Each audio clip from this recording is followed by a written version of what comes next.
Hi guys, and welcome to First and Cedar Knitting. My name is Megan and I will be your host. Today I am doing a pattern or finished object review.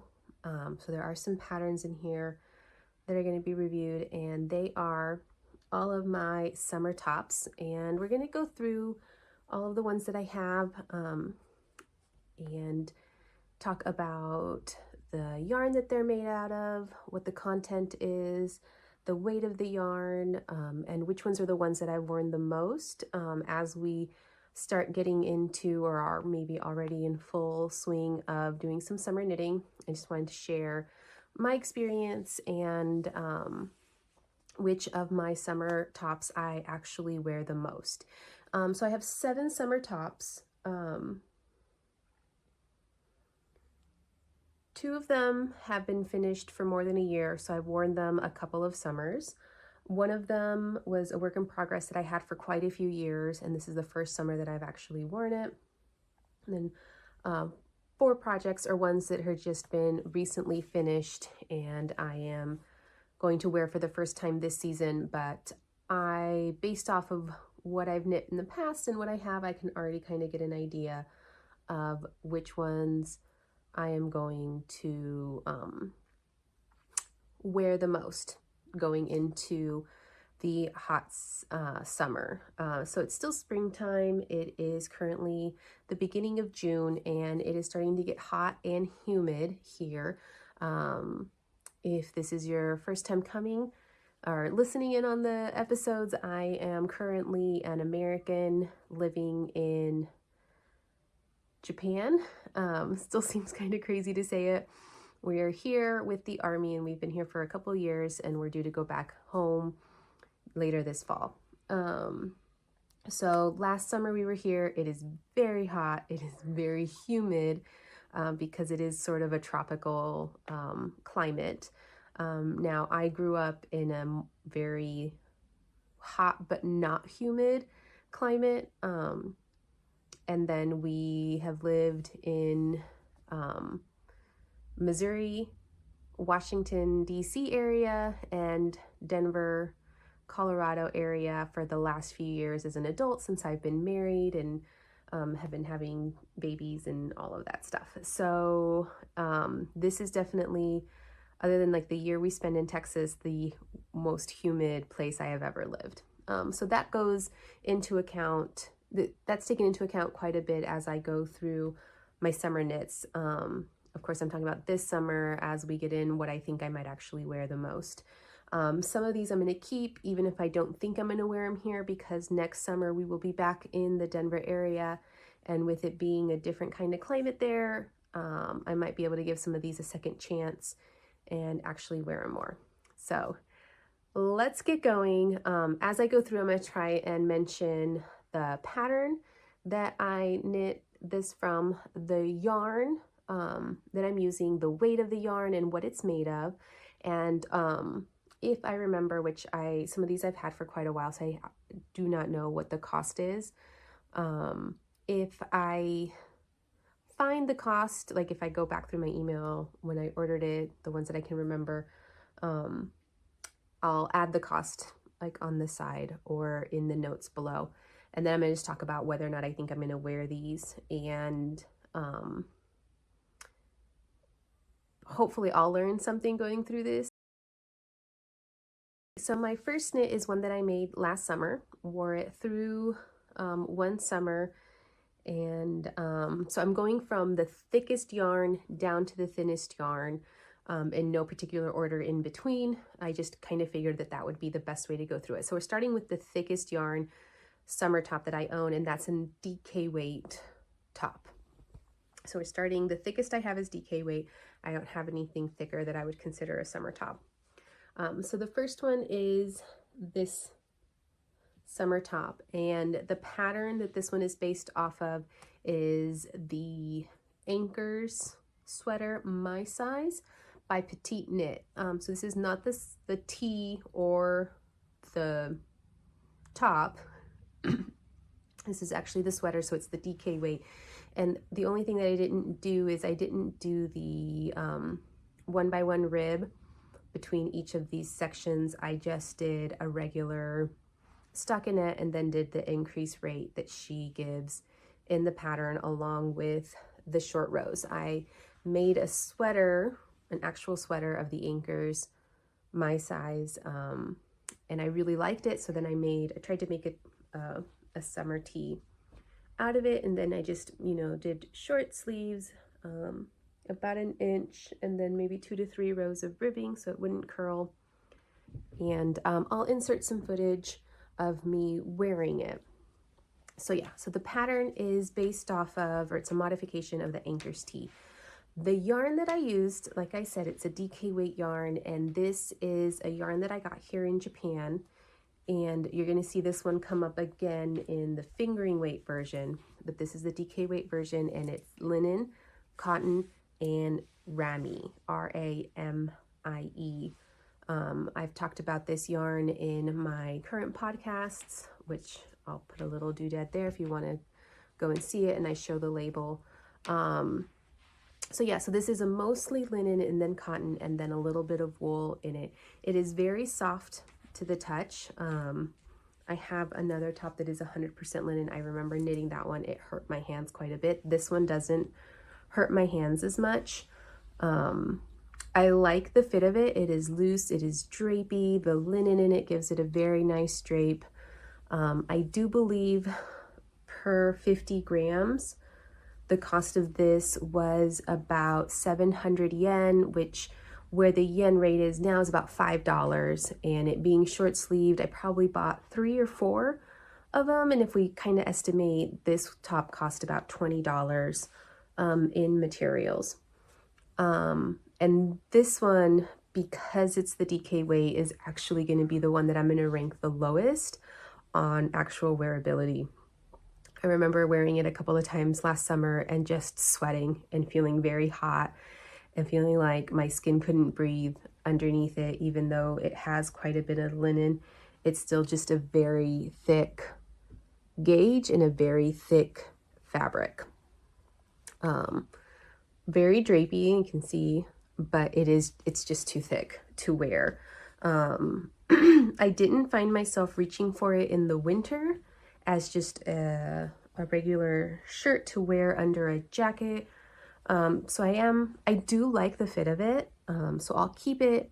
And like I said, I'm going to give a couple of these tops a second try, but I have found that if I'm really going to wear this in the heat of summer, 100 degrees, pretty high humidity, a DK weight is just not, it's not going to work. So if you live in a climate where you're thinking of knitting a summer top, I highly recommend looking at the fingering weight ones, just because it's not wearable if you really live in a truly warm climate in the summer. So I was very sad realizing that the DK weight was too thick for me to wear in the summer. So this one actually probably gets the lowest grade on wearability out of all of them. It was economical to make.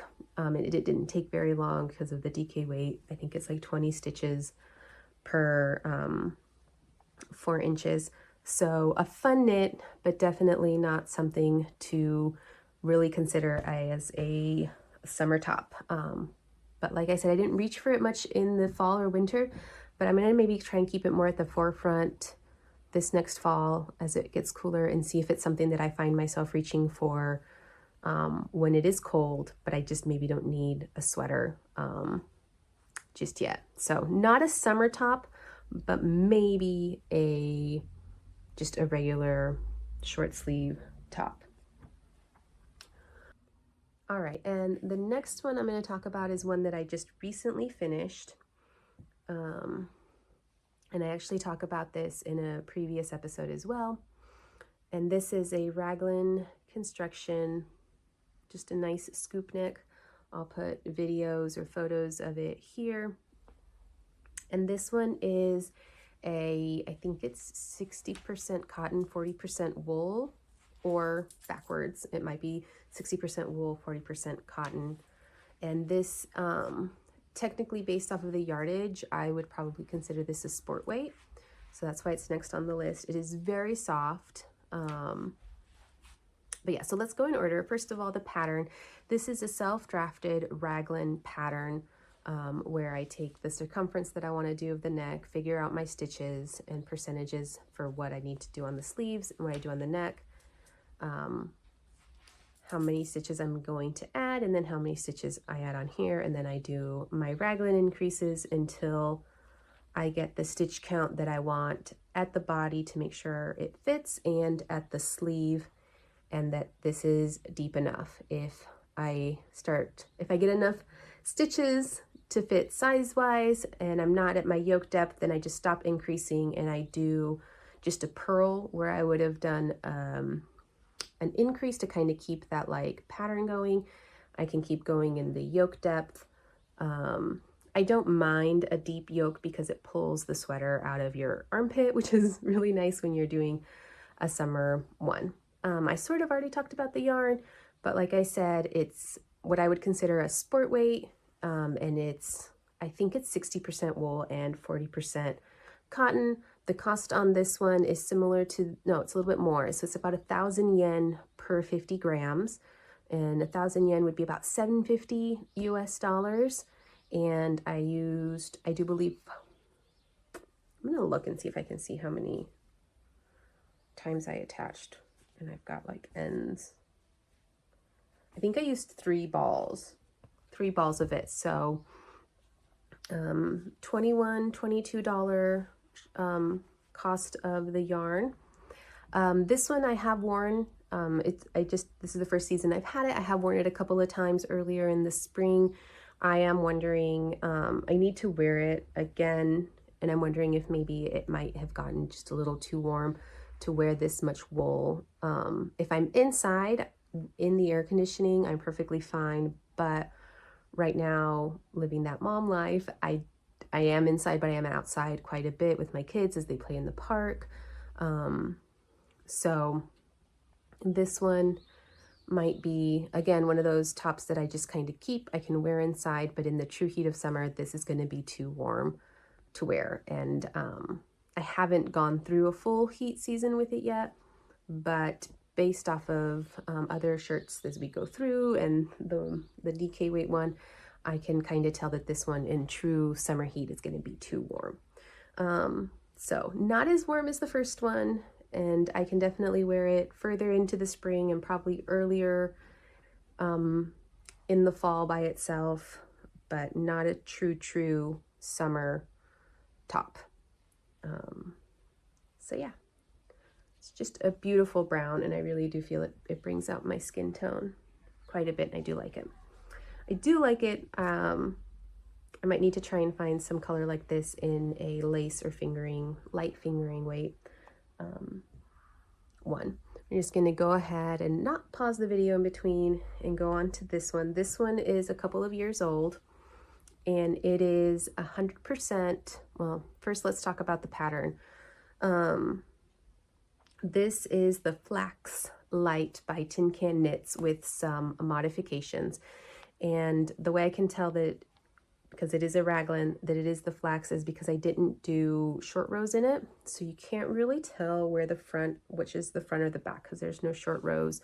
The neck is nice and big and wide, which I do like. It does keep it cooler because you're not up here. And then I did some modifications, as in I added a lace panel along the shoulder, and it continues along the side of the body from the underarm. Though with the dark color of the yarn and the slight variegation, you can't really see the lace detail of it. The yarn is a fingering weight 100% merino wool, superwash wool. So this one is a full-on wool garment.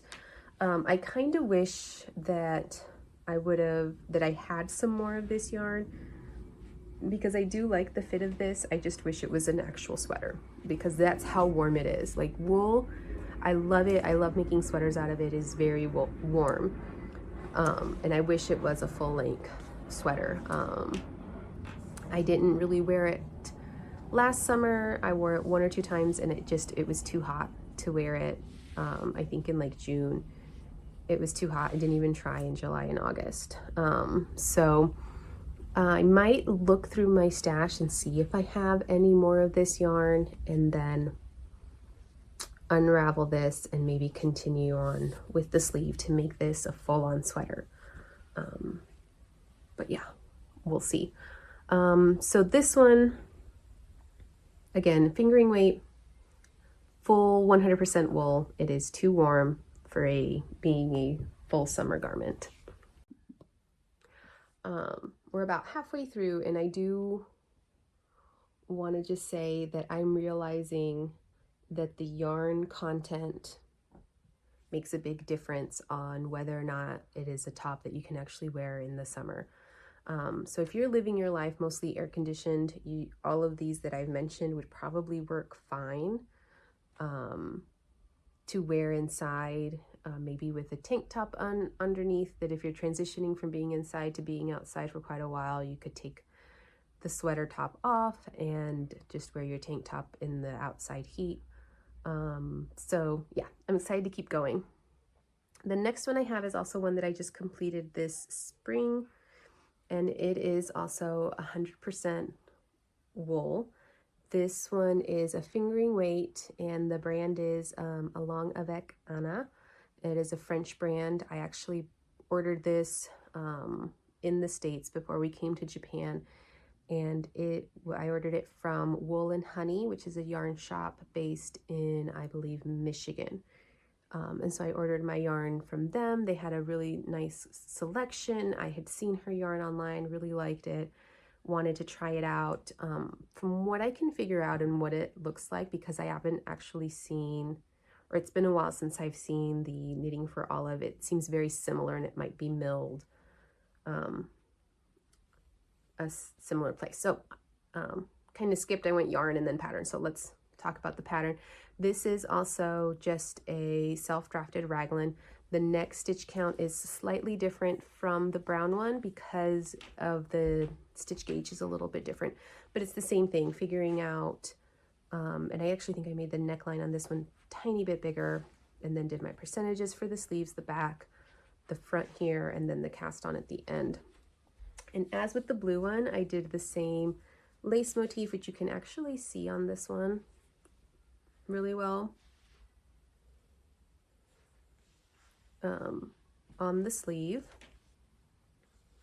on each side, coming down from here, and then I put it also down the center of the back, and I really like the look of the lace pattern on it. I can feel the air coming through the holes of the lace. I do have more of this yarn to where I might actually do what I said with the blue one, since it's 100% wool, unraveling the ribbing, and then just keep going with the sleeves until I get an actual sweater, because the weight of the warmthness of the wool really does not lend itself to be a true summer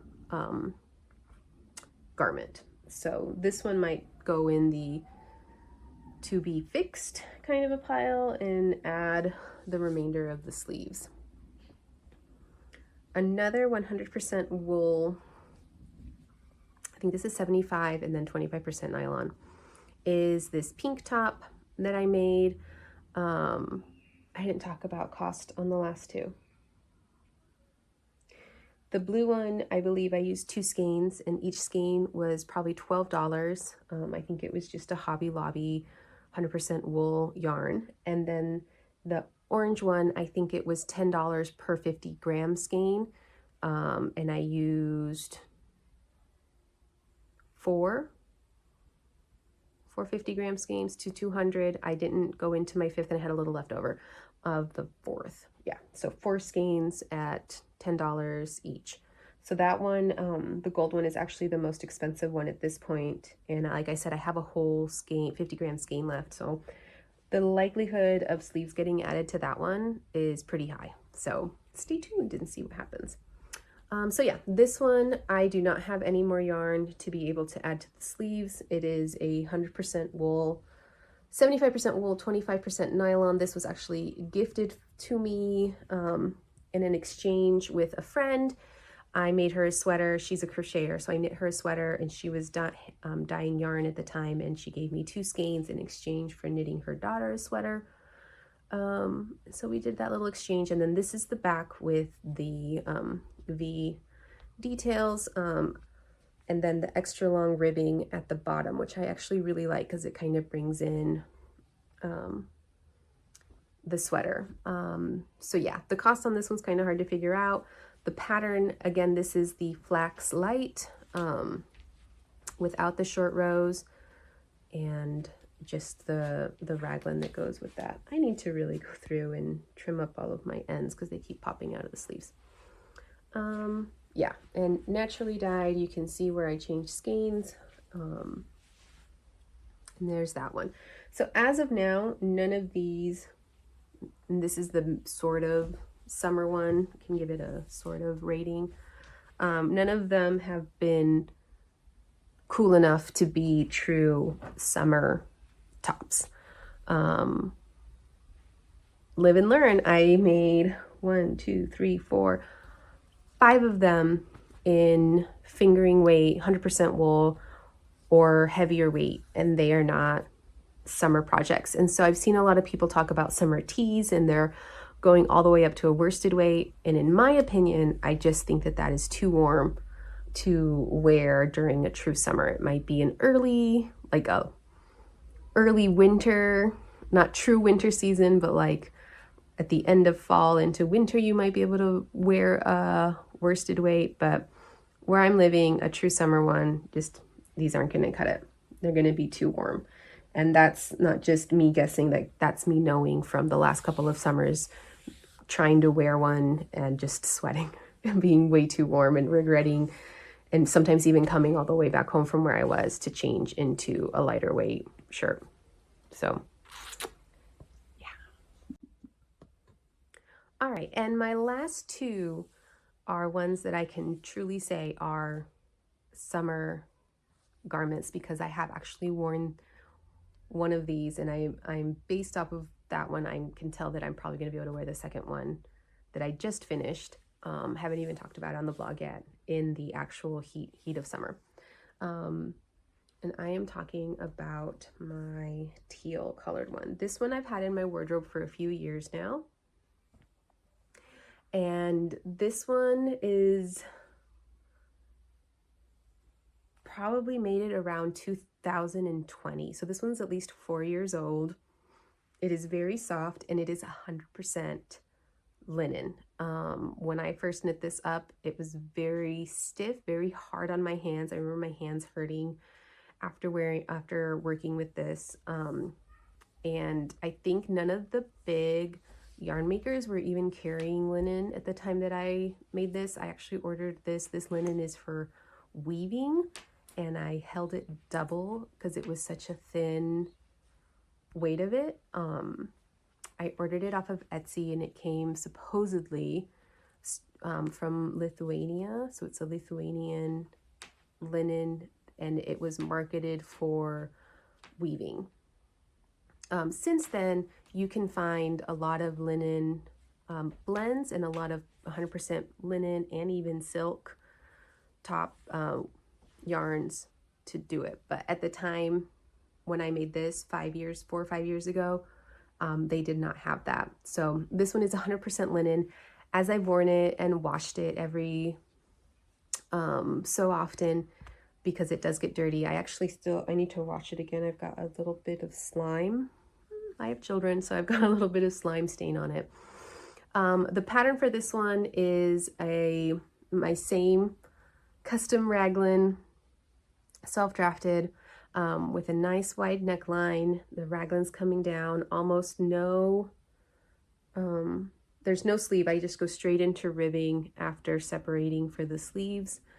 And I did do a little bit of like mesh along the side that is, you can kind of see in, but it's right here on the rib cage, which I don't mind people being able to see into it. But yeah, This one I have been able to wear in the absolute heat of summer. I'm talking over 90 degrees Fahrenheit with a significant amount of humidity. I wore it in 2000. I'll have to look, but I definitely wore it in the heat of Colorado summer. I've worn it in Missouri. I've worn it here in Japan. So this one has definitely gotten a lot of use. And this one was a labor of love and well worth it because I have worn this all winter long. Not winter long, all summer long. I've been able to wear it several different summers with several different outfits. I wear it with jean shorts and it looks super cute. I feel like it kind of elevates my outfit from just a regular t-shirt like I'm wearing here. Put this on and the color is just really pretty. And so yeah, definitely probably a 28 stitch gauge, a true fingering. I'll count and see how many stitches for 4 inches it is and put it in the down bar, like what the gauge actually is.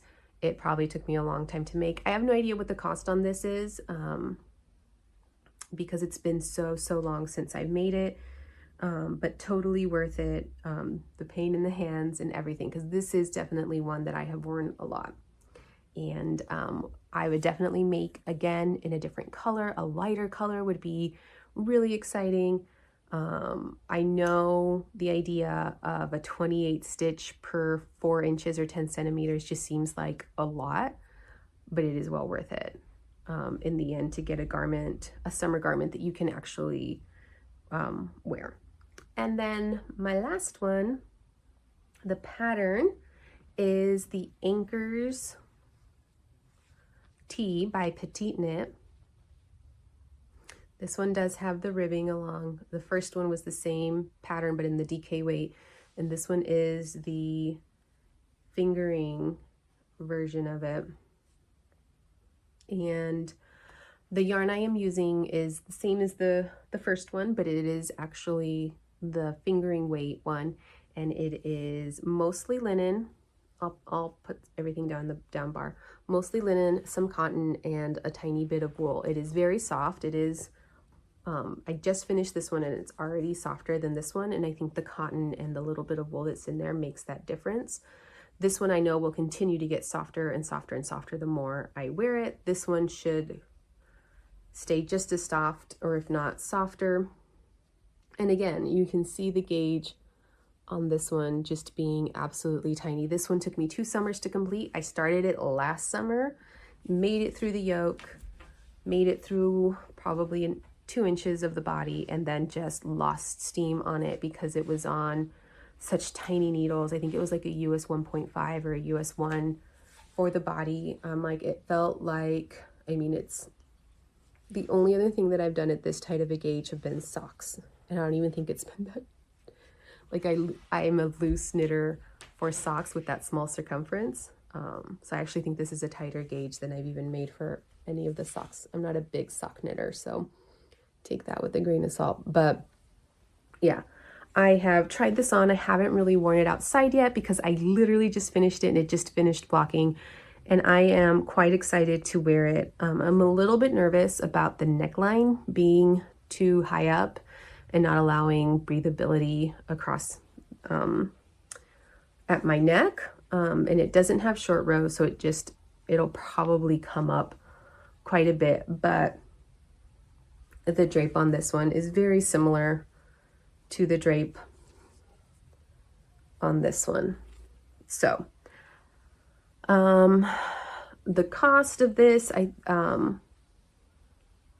do believe they come in 50 gram balls, and the 50 gram balls were like 800 yen, and I used 4 of them probably.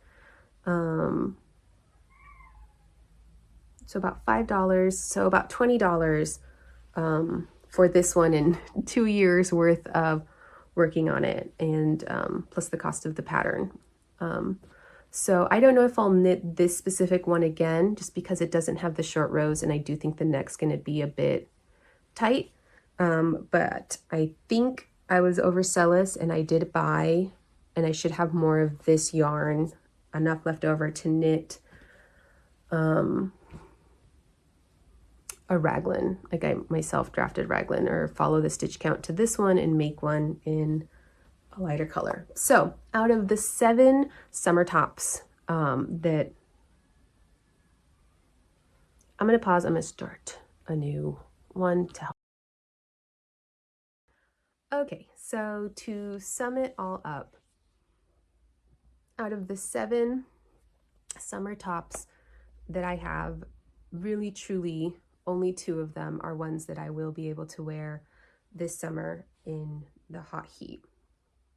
I am realizing that if I want to make summer tops, because of the light weightness of the yarn that I'm going to want to use, it's going to be a big project.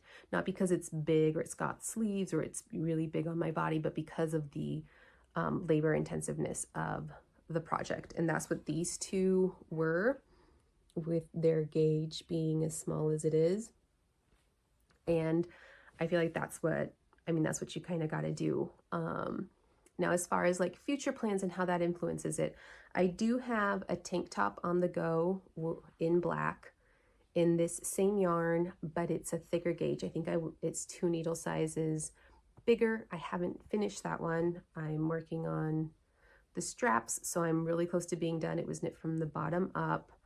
So I'm excited to finish that one and try it on and wear it and see if the tank top cut of it makes a big difference, having my shoulders and a bigger neckline. It's got a pretty deep V in the front and the back, and see if that makes it something that I can definitely wear into the summer. I'm thinking that it will, just because of how this one feels when I try it on, the fact that that one has even less fabric on it, and that the gauge of it is a little bit bigger than this.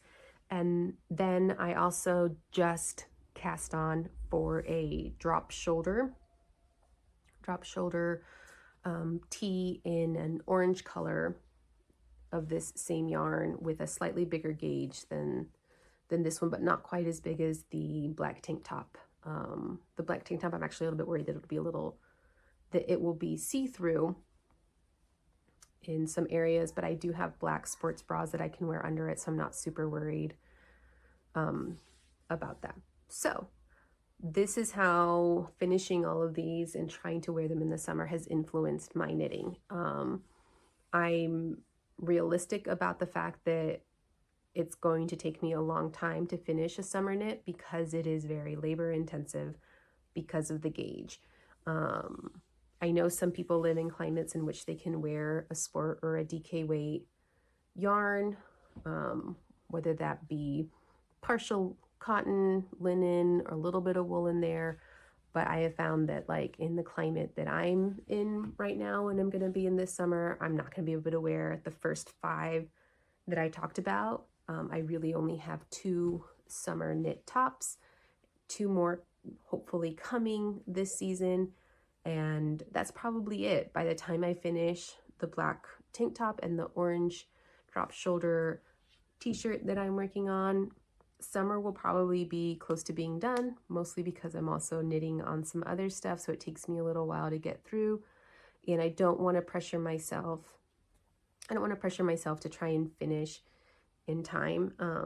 I really think too that I need to keep these tops out during the winter, to maybe wear them just as regular shirts with a jacket, a jean jacket on top or something like that, and not try and think of them as just summer tops, especially these that have like wool in them.